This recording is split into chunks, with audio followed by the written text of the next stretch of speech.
1044 BFS pre-flight uplink loading. ECLATC. Go ahead. Yeah, are we waiting for 937? Is that where we are? That's affirmative.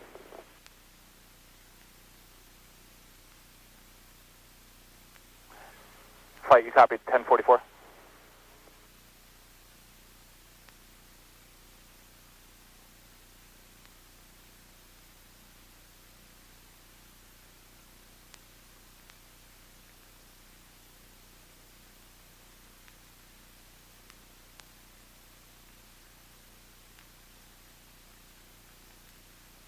PVD OTC. PVD. 948. And work. NTD Houston Flight 212. Yep.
Copy.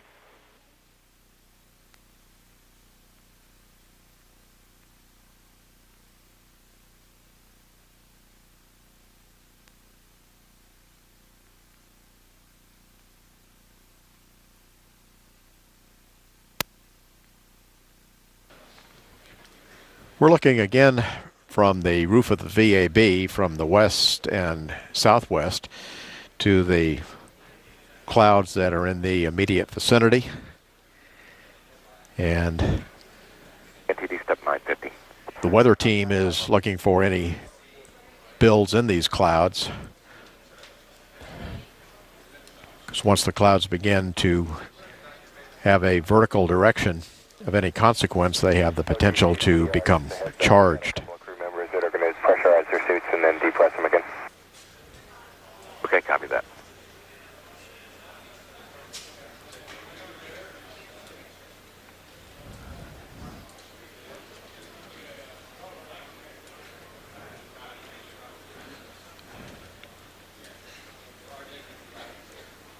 Weather today has tended to trend in our favor, even though the forecast has not been all that favorable. We're watching some showers off to the west that have begun to develop, and it's hoped that they will stay west of our 20 nautical mile area for which we're the most concerned should there be a return to launch site by Atlantis. Okay, OTC numbers are the same as the last time I reported them. They're 1475 on the backup, 147 on the gauge, and 0 DPDT.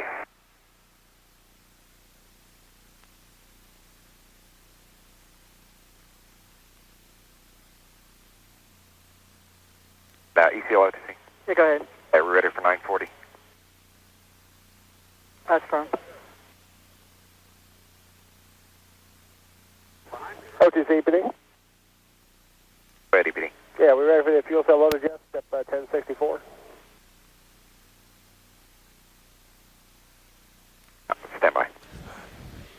CDR. 20 seconds remaining before we go into the built-in hold at T-minus 9 minutes. Cabin vent valves for your checklist. Cabin valve closure is in work. Counting now down into the hold in 5, 4, 3, 2, 1. T-minus 9 minutes and holding. T-minus 9 minutes and holding. STM NTD. This is a 40-minute built-in hold. Step 1060, let's go ahead and deactivate pad OISD. We'll go now to Mission Control in Houston to the Johnson Space Center for an update on the readiness of Mission Control to support today's launch. And our ascent commentator, Rob Navius. Ready for 1064 to adjust fuel cell loads. Copy, in work.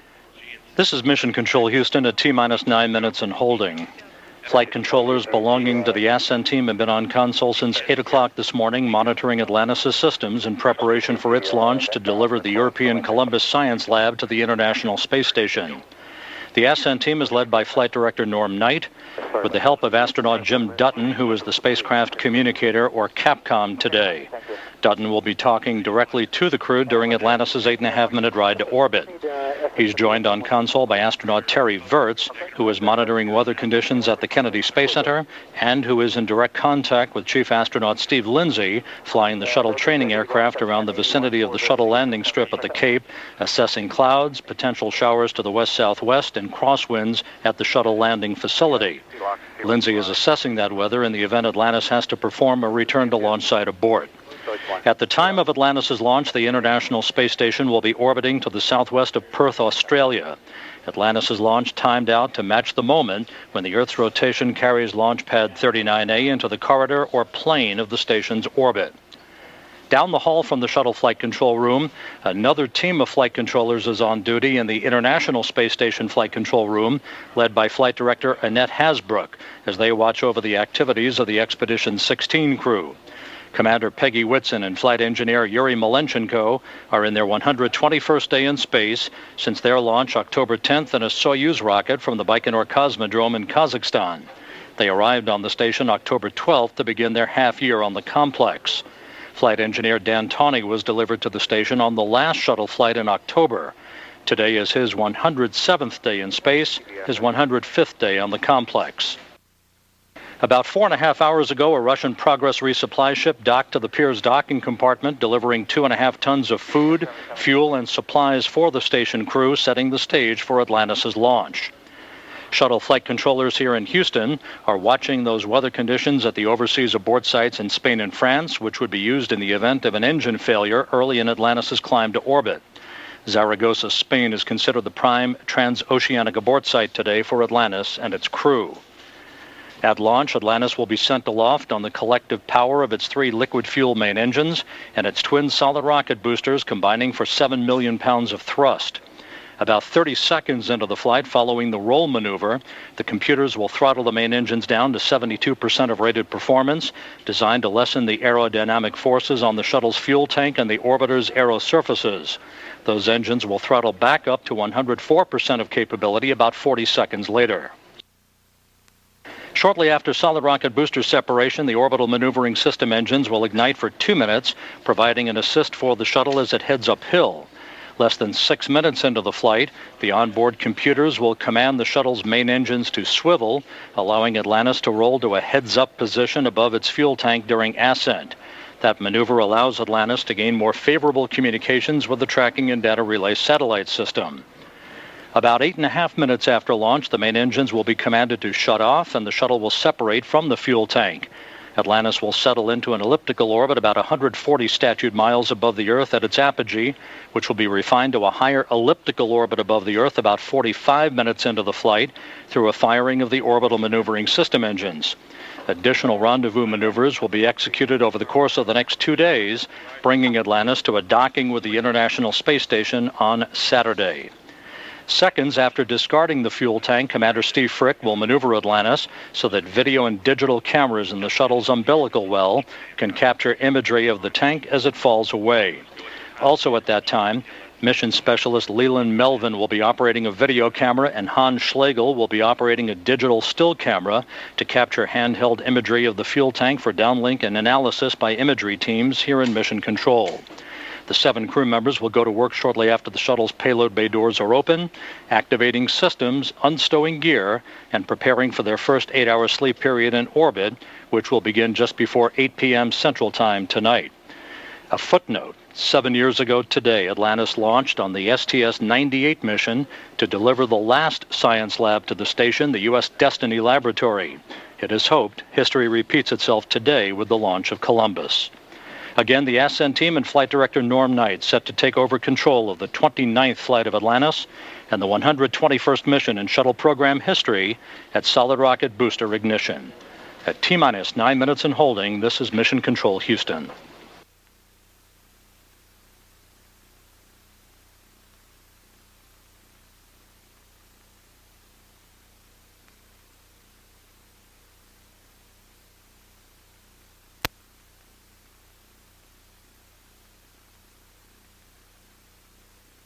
Back at Kennedy Space Center now from Firing Room 4 of the Launch Control Center. We have 34 minutes, 30 seconds remaining in this planned built-in hold, 40-minute hold at T-minus 9 minutes. Right now we're no-go based on return to launch site weather. We are watching a thunderstorm developing off to the west, about 45 miles west of Kennedy Space Center, and we're hoping that that will move to the northeast and skirt us outside the 20-mile circle that we're concerned about, although any anvil tops that blow off this direction would certainly be a constraint to launch in any event. So we'll just have to keep an eye on that. We still have more than 45 minutes before launch is scheduled to occur. Still targeting 2:45. We're going to look now at some video of what we did to get Space Shuttle Atlantis ready for a launch attempt today. Go MPS. Yeah, I can give you 1109. That began with the external tank arriving on the barge on September 14th, 2007. Tank coming from the Lockheed Martin facilities at Michoud in Louisiana near New Orleans.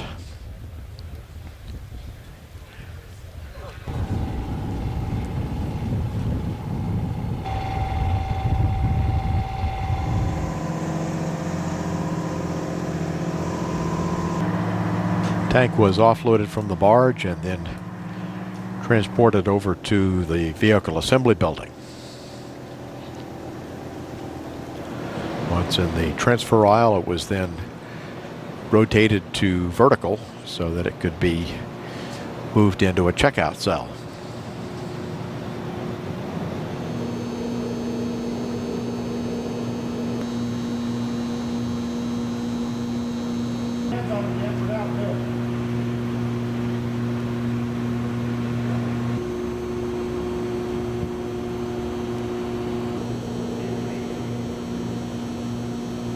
And there's the tank in the cell.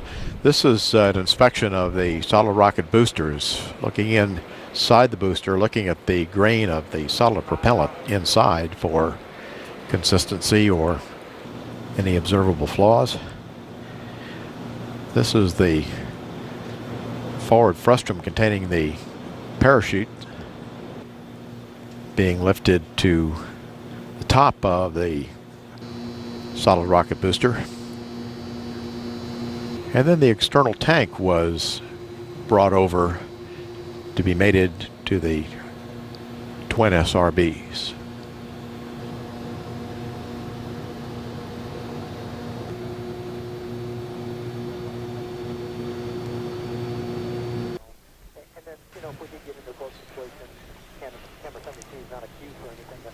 Orbiter rollover from the orbiter processing facility to the vehicle assembly building occurred on November 3rd, 2007.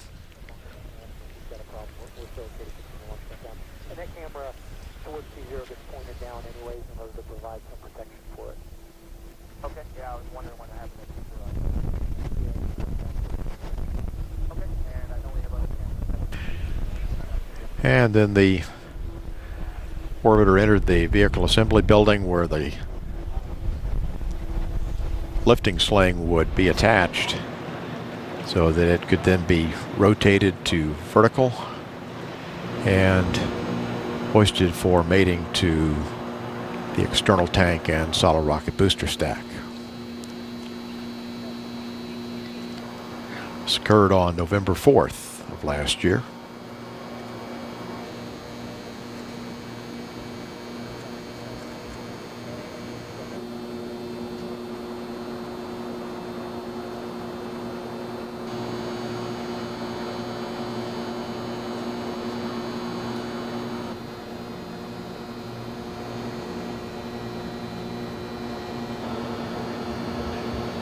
Once Atlantis was mated and the shuttle interface test was performed to verify the complete interface of all of the connections, both electrical and mechanical, to verify that the orbiter and the external tank and solid rocket boosters were working together as an integrated unit, then the preparations began for the rollout to Pad 39A, which occurred on November the 7th, 2007.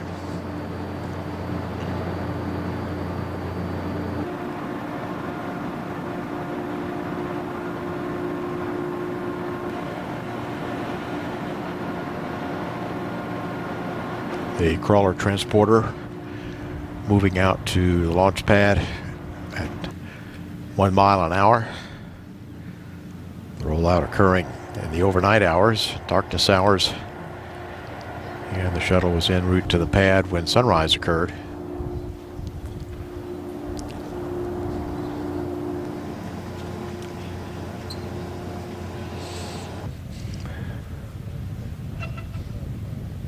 Atlantis now ready to go up the pad ramp, the incline. The hydraulic systems on the crawler transporter keeping Atlantis level as it goes up the incline, goes up the ramp.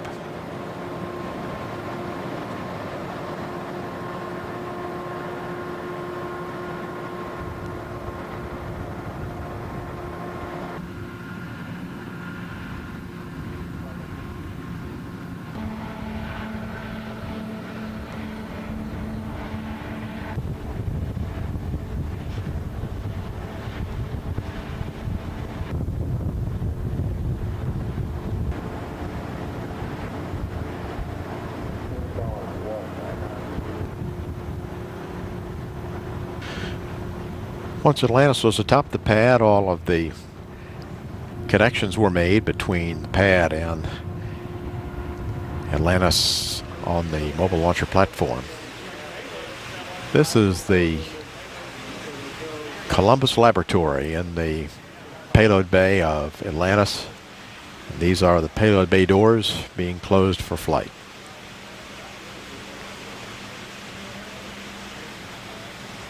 Left-hand door closing first.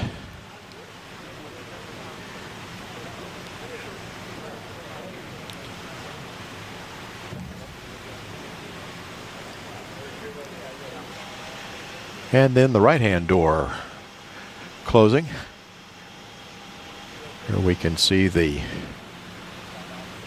Freon flex hose that needed to be inserted down inside its container. A special device was made by the team to be able to reach in and gradually lower the hose. It had what was called the omega bend, slight bend in shape, which kept it from going down inside the container, and it went inside very easily, and then the doors continued to close for flight.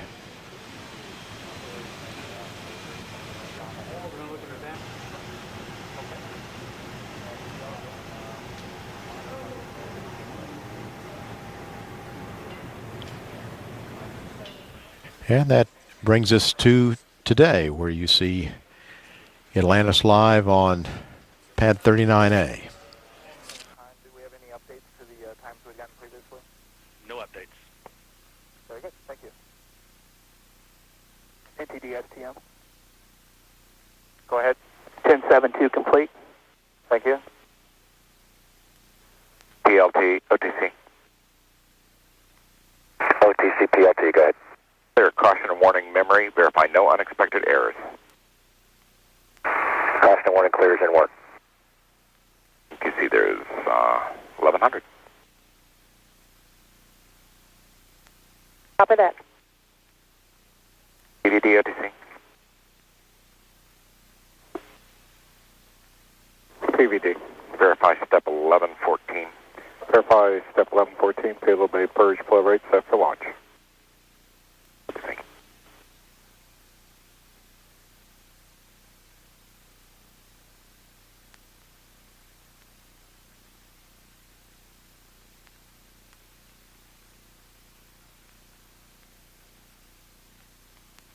OTC, PLT, caution and warning, memory clears and work is complete.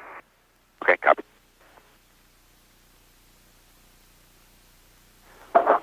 UTC is 1101, 1102.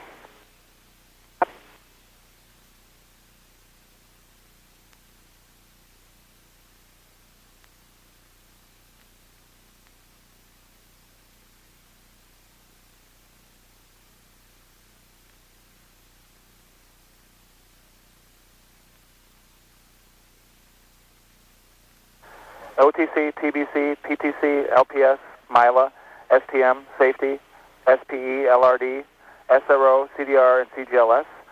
Our final launch window opening has been determined. We are going to be launching at the in-plane time, SRO. which is 19:45:30. That will be our T0 time. And our launch window will close at 19:50:30 GMT. And we will have a lock stream back hold time of 3 minutes 55 seconds based on performance. TBC copies. TBC copies. STM copies. TLS copies. PTC copies. LRD copies. Safety copies. LPS copies. CDR copies. SP copies. And SRO, you copy?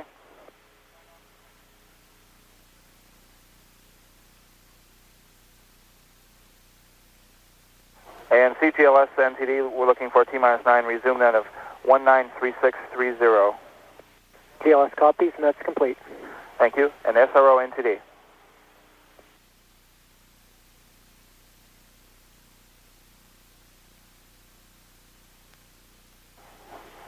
SRO NTD.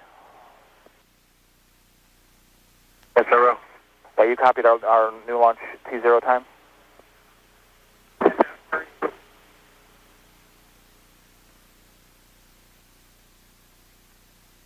SRO. Yes, sir. Did you copy our new launch window opening time? Our T0 time is 19:45:30. You copied?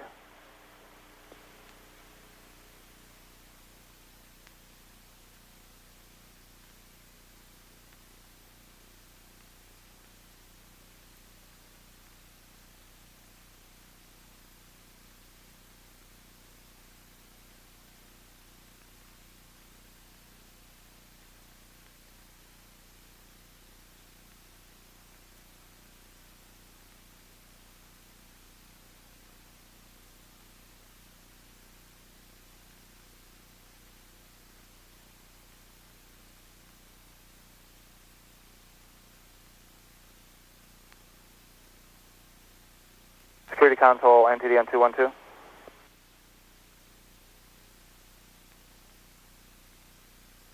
All right, safety console NTD 212. Safety console. Yeah, we verified step 928 over on the other channel. 928 verified. Copy. Yeah, non-essential personnel clear of LDA. Copy. And OTC, this is Launch Associated Engineering.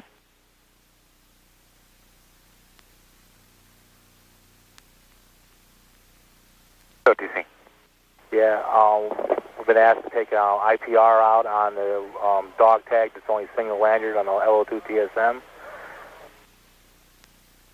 no constraint to launch for his low weight of the tag below the minimum.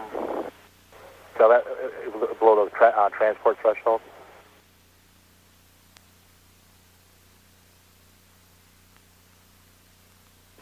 NTD, OTC. Yeah, I copy. And let's see, launch accessories. Where specifically is this dog tag at in relation to the LO2 TSM? It's on. You look on camera 51. It's hanging off the OBD disconnect upper flexos, and it's mid level of the camera on the camera view, and it's just dangling from the flexos right now.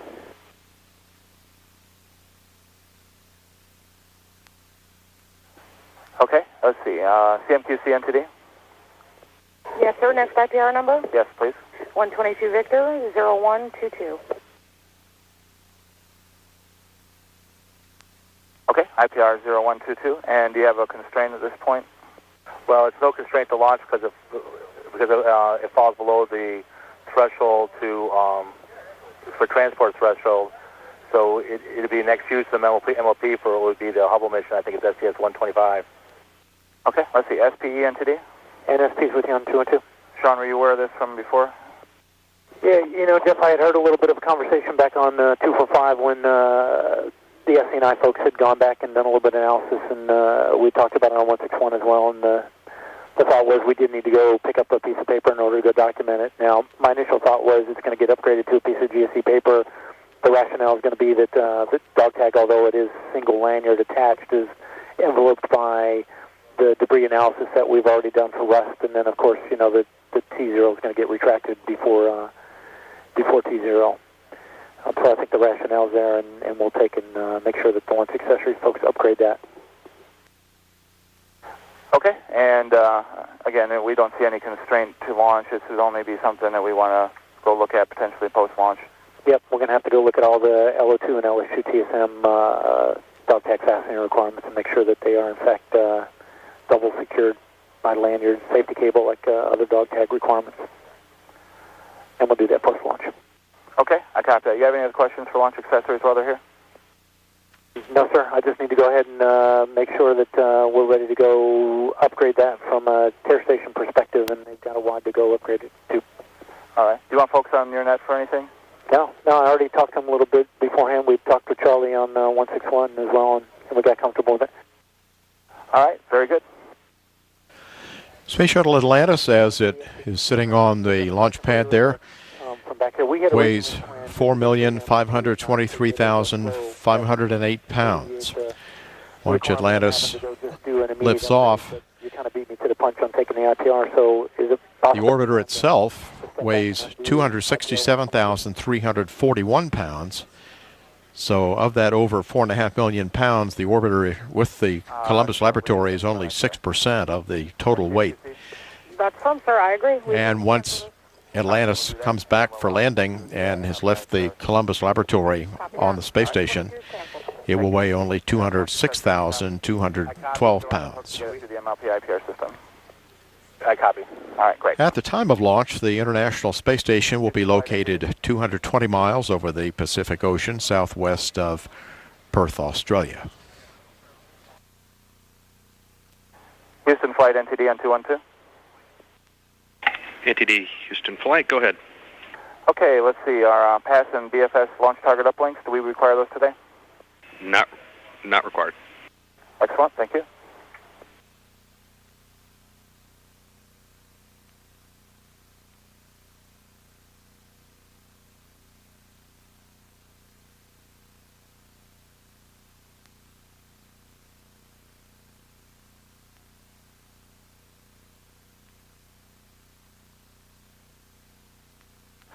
PAC console, safety console, step 1057, folks verified back at AB11. And safety copy 1057. With that, I can give you 1058. Copy, thank you. And STM's 1059 to you. You can terminate that tracking. Copy, 1059. SRO, thank you. SRO NTD? SRO. Step 1062, KSC area is clear for launch.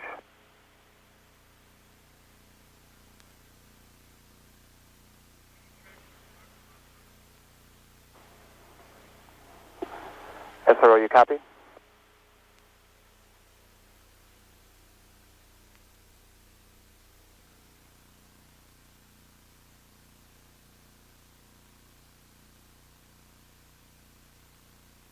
NTD Houston Flight 212. Go flight. I can give you a 1045 BFS pre-flight. Uplink load is complete. Copy. FCP OTC. This is FCP. Yeah, can you verify 1115? You can verify 1115.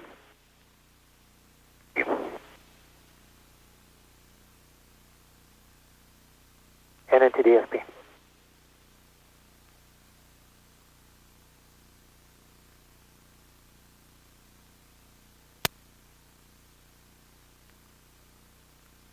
Standby 1 SP.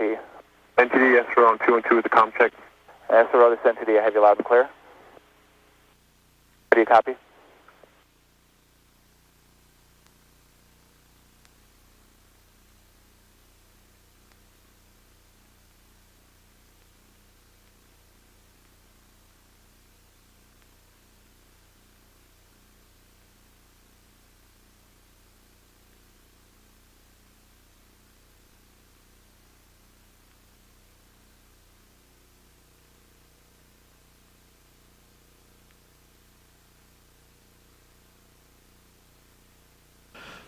Eastern Range reports the launch area is clear for launch at this time. Yeah, STM. Yeah, we're having a little problem with the SRO comm on 212. I got them over on 232, but apparently their comm on 212, so they can't hear us. Copy that. So we can work that from both ends and see what we can do. Copy. NTD SRO on 212 with the comm check. SRO, this is NTD. SRO, how do you copy?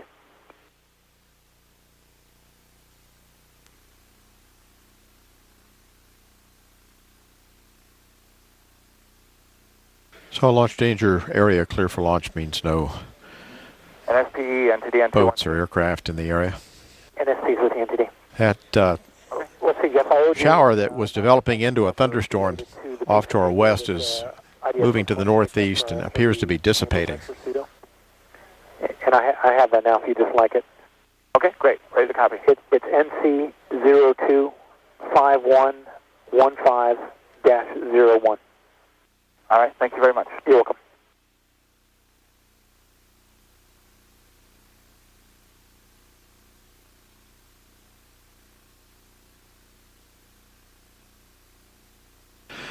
"18 minutes remaining in his planned built-in hold at T-9.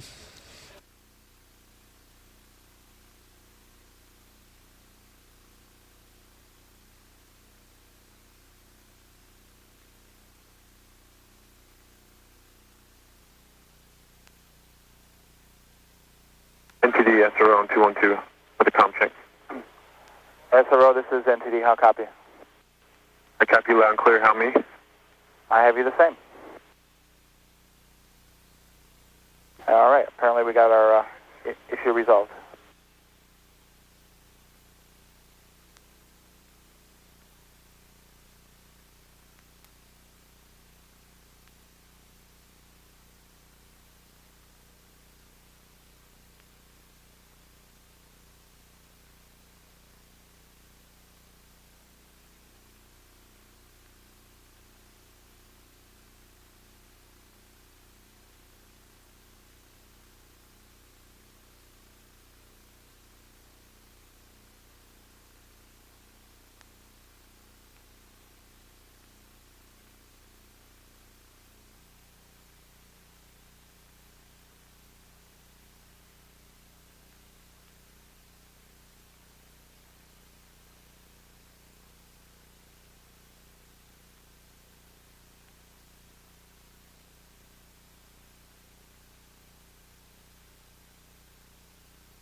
The chairman of the mission management team, Leroy Kane, is now polling his team for a go for launch.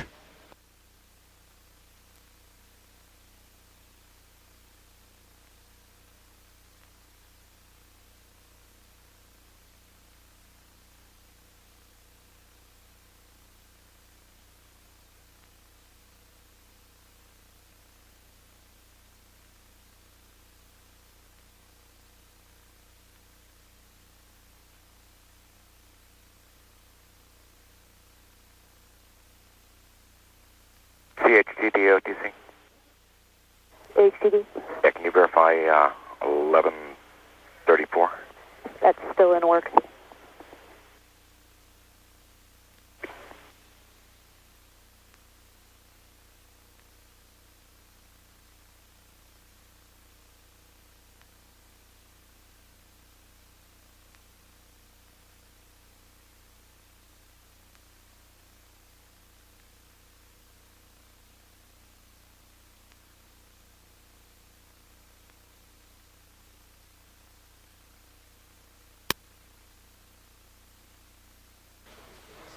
All team members on the mission management team report that as far as the Space Shuttle Atlantis' readiness to fly, it is ready.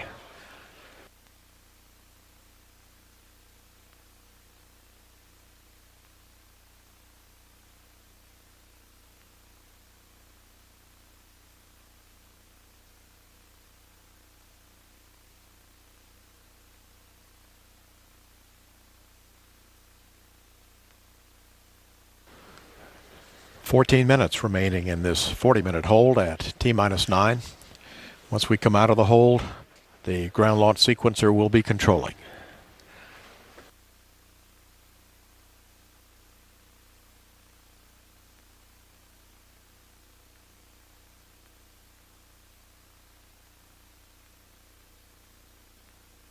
We'll do a check of our eco sensors before we come out of the hold at T-9, and we have a final look at them at T-5.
10 minutes remaining in the hold.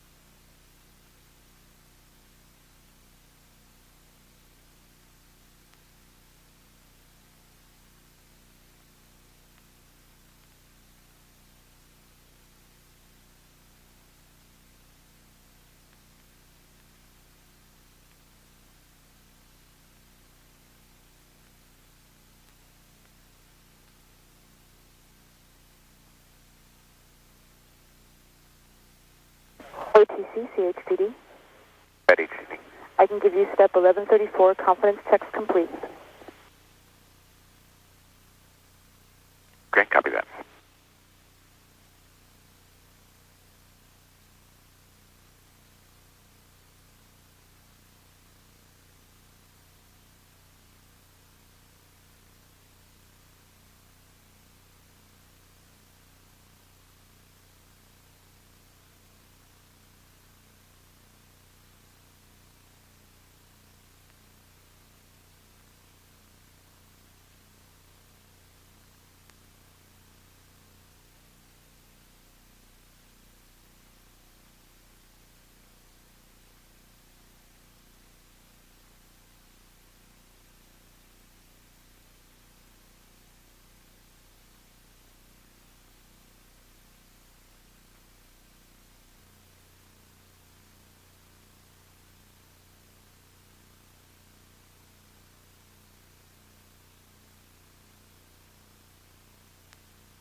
Coming up now on 7 minutes remaining in this hold. We should be getting our final goes to pick up the count momentarily.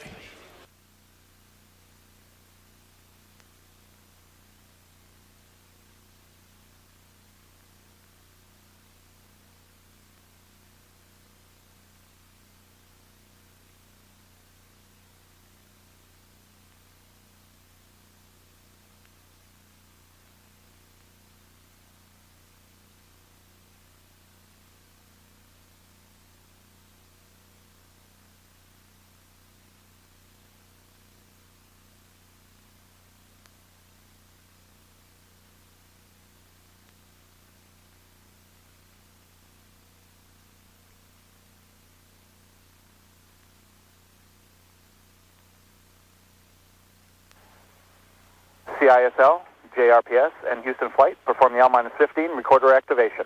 ISL? ISL copy. JRPS? JRPS copies. And Houston Flight. Houston Flight copies. We'll put it in work.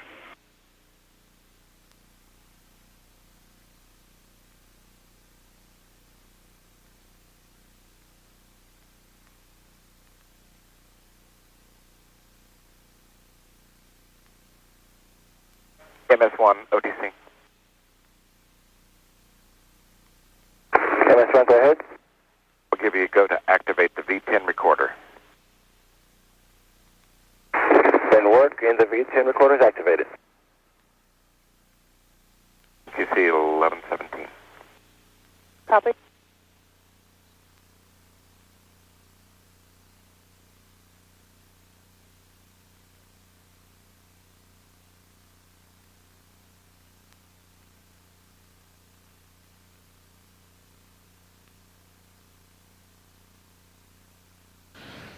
Attention all personnel, this is the NTD conducting the launch status check. Verify ready to resume count and go for launch. OTC? OTC is go. TBC? TBC is go. PTC? PTC is go. LPS? LPS is go. Houston flight? Houston flight is go. Mila?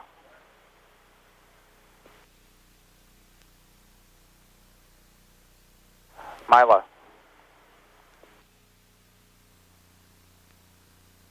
Mila, need you to verify ready to resume count and go for launch.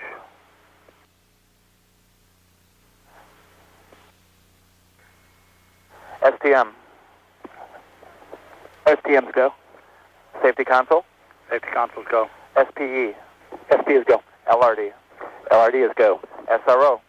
SRO is go. You have a range clear to launch. And CDR? Mila, go.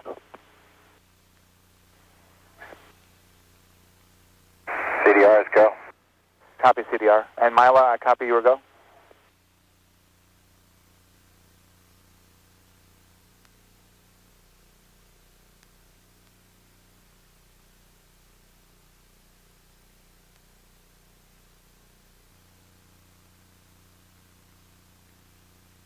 Mila's go on 212. And I copy Mila, thank you. Launch Director, NTD, our launch team is now ready to proceed. And NTD, this is Launch Director, I copy. I'll conduct my poll at this time. Chief Engineer, verify ready to resume count and go for launch. Is your team's go, Doug? Copy, Charlie, thank you. Shuttle, safety mission assurance. KSC safety mission assurance is go, Doug. Copy. Payload launch manager. Hey, Doug, on behalf of our partners from the European Space Agency, the ISS team is ready to proceed. Copy. And range weather. Weather has no constraints for launch. I copy, very good. And ops manager, the launch and flight teams are ready to resume count.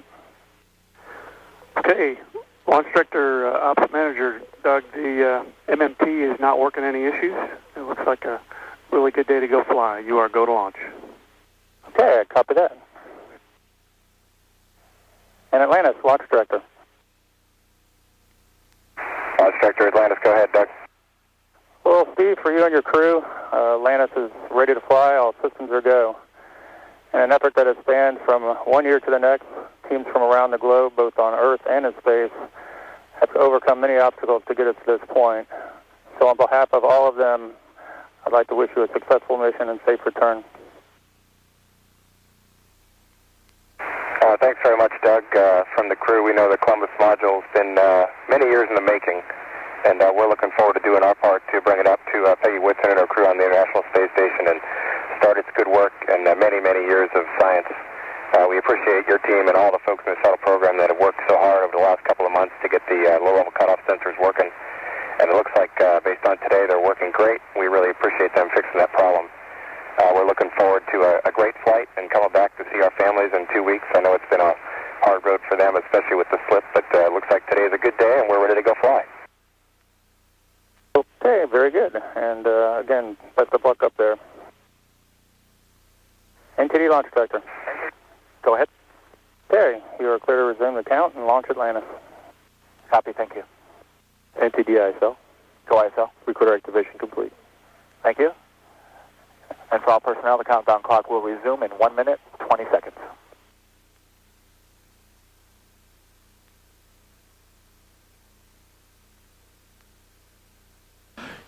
Ecosystem low-level sensor check has been performed. It is complete and the sensors are go for launch. We are 4 for 4 on Ecos.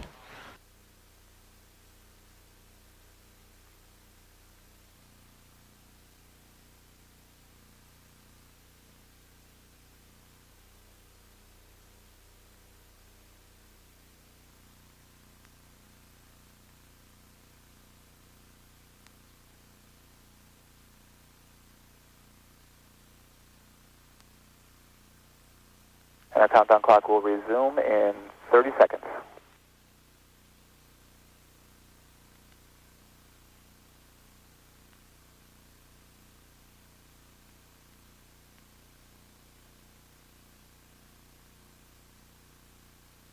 "15 seconds to resume the count. 10 seconds. Countdown clock will resume on my mark.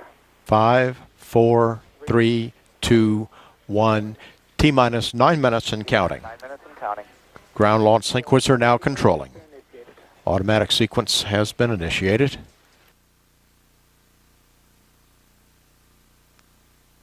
Ground launch sequencer will hand off to Atlantis' onboard computers at 31 seconds.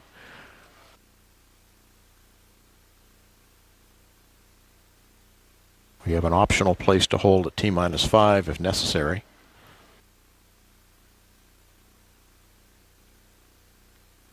The ground launch sequencer will be checking over 1,000 different parameters between now and that handshake between Atlantis at T-minus 31.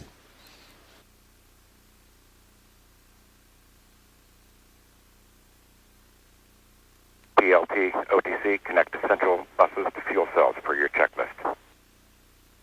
OTC, PLT, that's the one.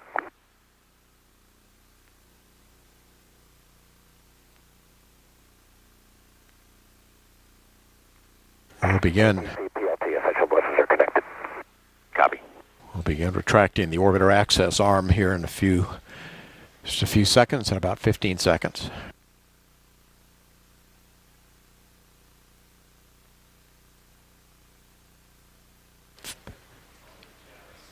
Three fuel cells are good.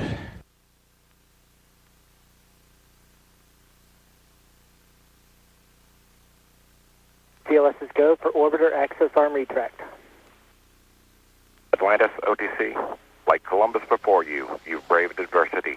We wish you smooth sailing to the new world among the stars. Thanks very much, Jerry. We're looking forward to a great flight. That was orbiter test conductor Jerry Goodson.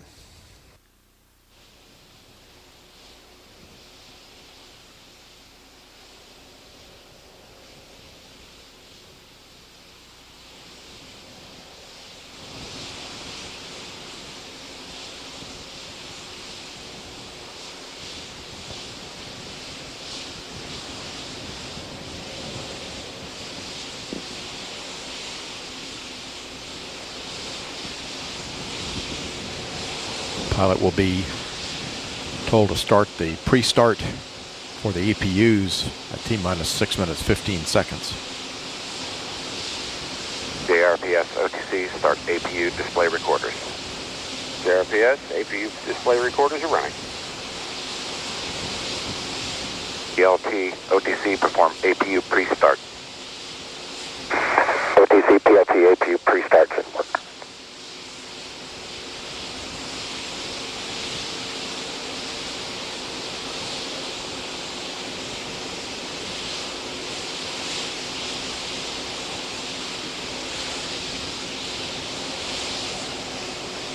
Another minute, we'll be terminating the liquid oxygen replenish and starting the LOX drain back. OTC, PLT, APU pre-start is complete. Copy that.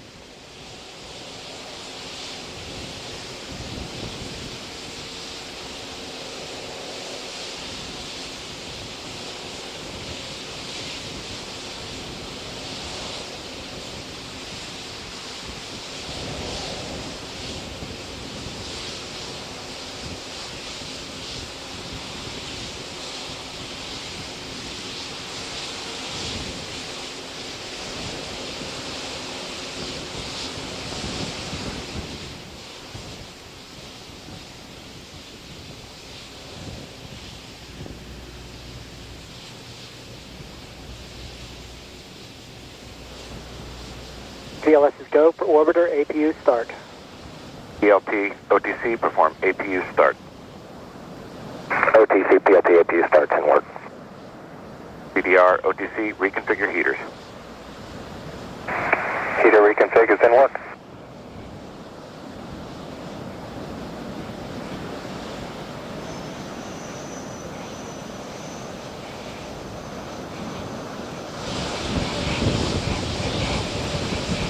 LOX drain back started right on time.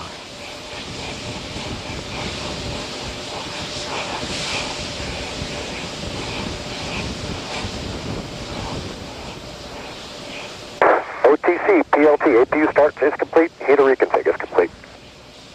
Copy.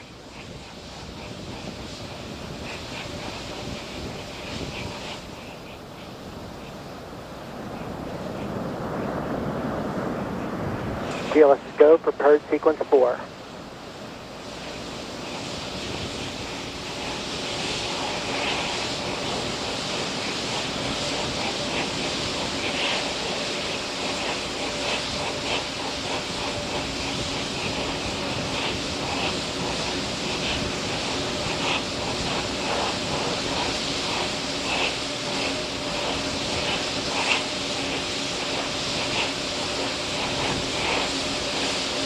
Main engines now being steered through their final checks.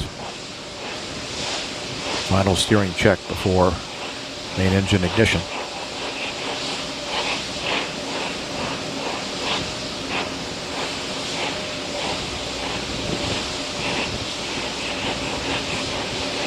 Flight controls have also been checked out and are a go for launch. Main engines are in the start position. TLS is go for ET LO2 pressurization.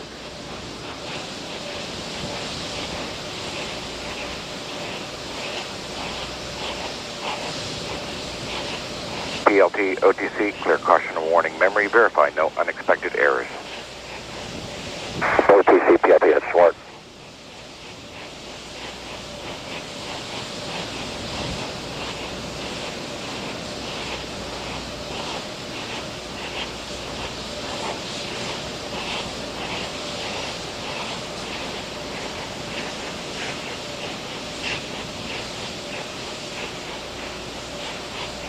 Atlantis, OTC, close and lock your visors, initiate O2 flow. Atlantis copies, visors in O2, and caution and warning was cleared, no unexpected errors. Do that. T-minus 2 minutes. 2 minutes to launch of Atlantis with a Columbus laboratory.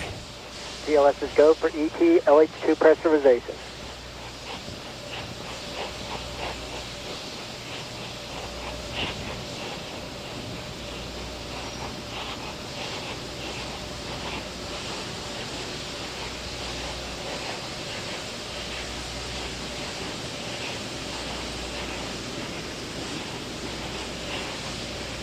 T 1 minute, 30 seconds.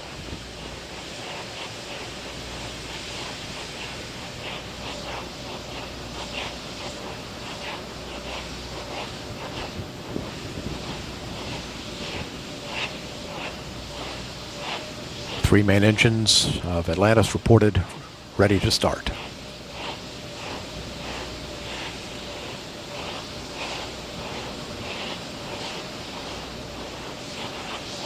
T-minus 1 minute. 1 minute and counting.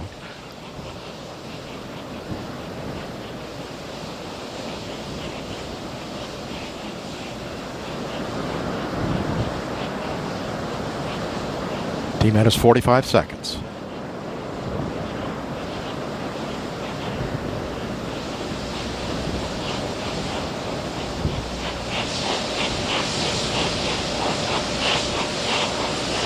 T-minus 31 seconds. A handoff to Atlantis' onboard computers has occurred.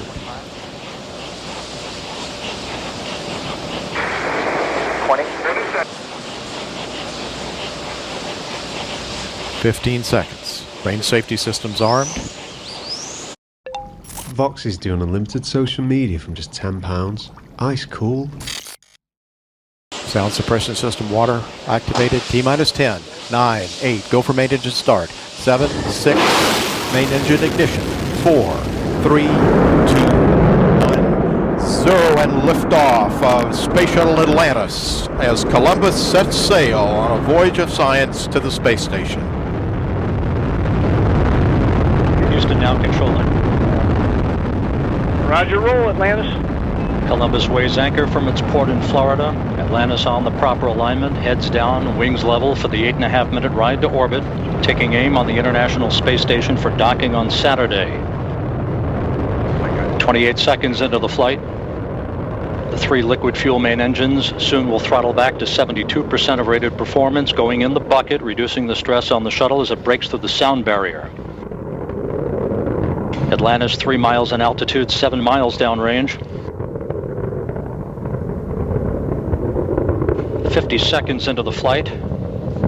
Engines beginning to throttle back up, standing by for that call from Capcom Jim Dutton.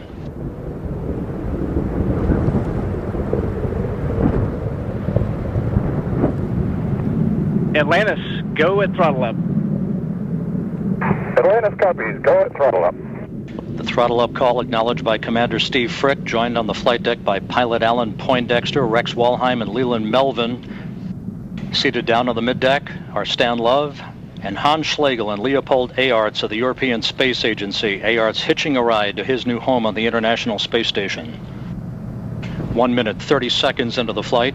Atlantis already 15 miles in altitude, 16 miles downrange from the Kennedy Space Center, traveling 2,000 miles an hour.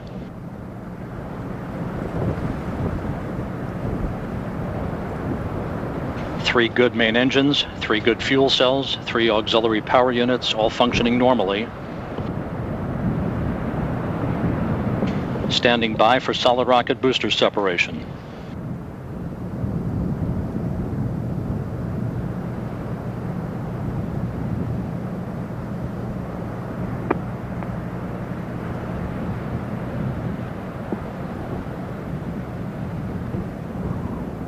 Booster officer confirms a good solid rocket booster separation, good staging. Guidance now converging, the onboard computers commanding the main engines to swivel, aiming Atlantis for its precise keyhole in space for main engine cutoff. And the propulsion officer reports the orbital maneuvering system engines have ignited, providing Atlantis with that extra burst of power for the next 2 minutes, assisting the shuttle and its crew on their climb to orbit. 2 minutes, 40 seconds into the flight. Atlantis 41 miles in altitude. 2 engine TAL. Atlantis copies, 2 engine TAL. That call from Capcom Jim Dutton to the crew indicating that if we lost 1 main engine right now, we would have enough energy to reach our transoceanic abort sites, but we have 3 solid main engines along with the auxiliary power units and the fuel cells. At the 3-minute mark into the flight, Atlantis 47 miles in altitude, 87 miles downrange, traveling almost 4,000 miles an hour. Atlantis flying on the singular power of its 3 liquid fuel main engines, draining 0.5 ton of fuel per second from the fuel tank. Coming up shortly on the point of negative return, where the shuttle will be too far downrange, too high in altitude to return to the launch site in the event of an engine failure, but we're flying on 3 solid main engines right now.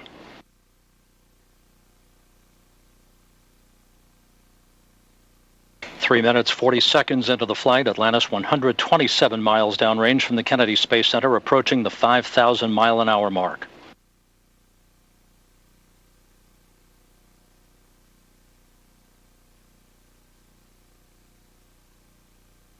Atlantis, negative return.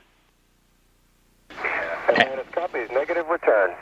And the Environmental Systems Officer in Mission Control reports a good flash evaporator system providing cooling for Atlantis' avionics until the time we open the payload bay doors an hour and a half into the flight. 4 minutes, 15 seconds. 62 miles in altitude, 176 miles downrange, traveling 5,500 miles an hour. Atlantis flying straight as an arrow, speeding toward a date with the International Space Station on Saturday.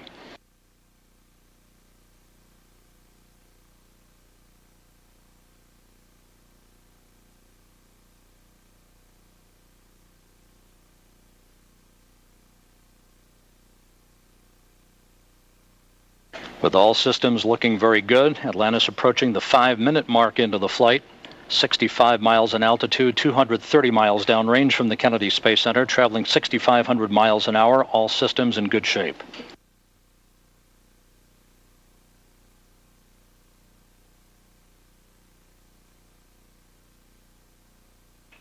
Atlantis, press to ATO. Press to ATO. That call indicating should we lose an engine, we can make our minimal orbital cutoff targets. However, all 3 main engines continue to perform normally.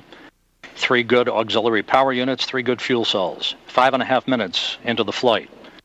Atlantis 8,000 miles an hour in its velocity, 67 miles in altitude, 310 miles downrange from the Cape.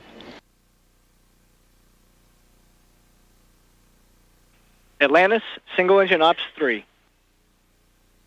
Atlantis copies, single engine ops 3.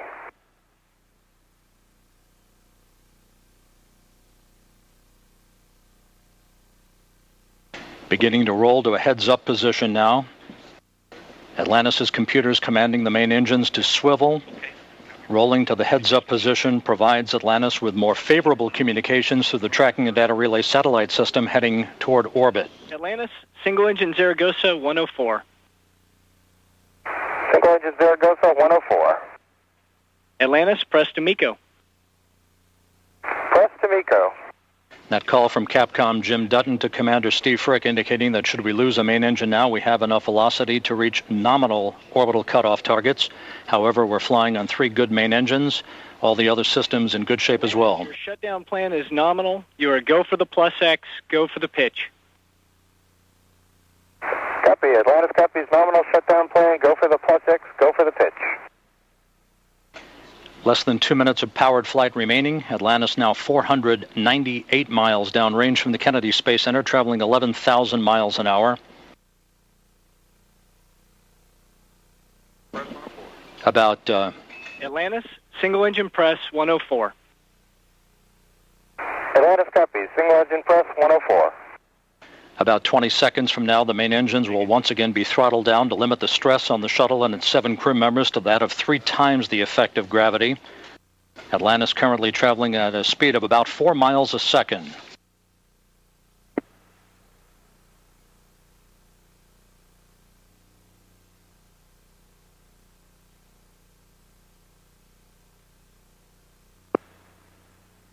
Main engines now being throttled back. 7 minutes, 40 seconds into the flight. Atlantis now traveling 14,000 miles an hour, 675 miles downrange from the Kennedy Space Center.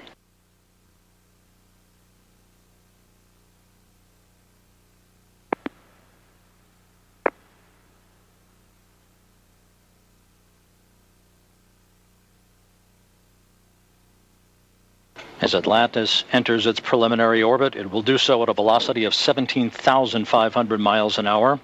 20 seconds of powered flight remaining.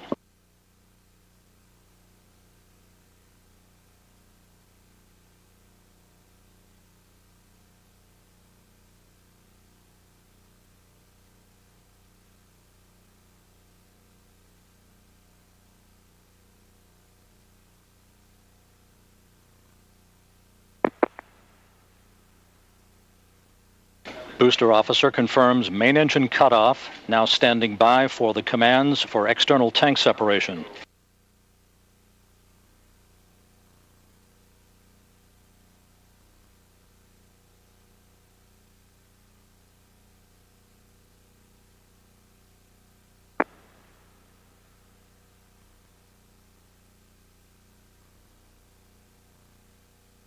Atlantis, no action on the cabin DPDT at Seducer.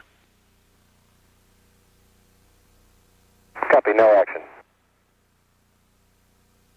Spectacular view of Atlantis separating from its external tank. Atlantis now in its preliminary orbit. The Columbus module, Europe's new science center in space. Nominal MECO, OHMS 1 is not required. Nominal MECO, OHMS 1 not required. Thanks, Mash. Commander Steve Frick now maneuvering Atlantis to the correct orientation so that video and digital stills of the fuel tank can be captured by cameras embedded in the shuttle's umbilical well for post-flight analysis. A smooth and uneventful ascent. Atlantis now in its preliminary orbit, the Columbus Science Module headed to the International Space Station.